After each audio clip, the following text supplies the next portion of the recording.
উজানের ঢল আর টানা বৃষ্টিতে ফুঁসে উঠেছে তিস্তা নদীর পানি।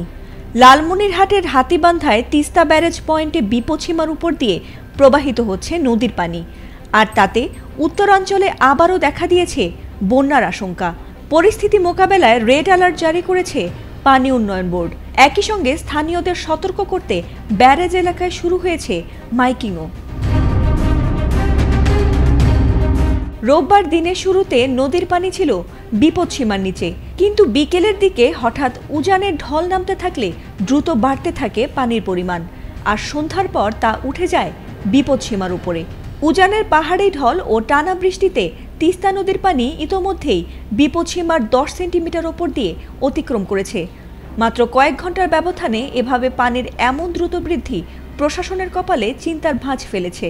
বন্যা পরিস্থিতি নিয়ন্ত্রণে রাখতে তিস্তা ব্যারেজের 44টি জলকপাট ইতোমধ্যেই খুলে দেওয়া হয়েছে।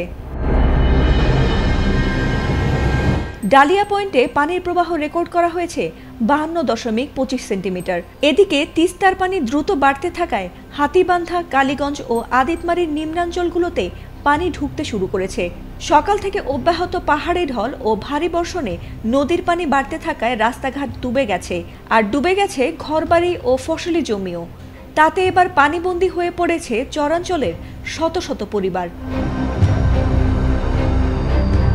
পানি বৃদ্ধি অব্যাহত থাকায় হাতীবান্ধা, কালীগঞ্জ ও পাটগ্রামের নিম্নাঞ্চলে পানি ঢুকে পড়েছে।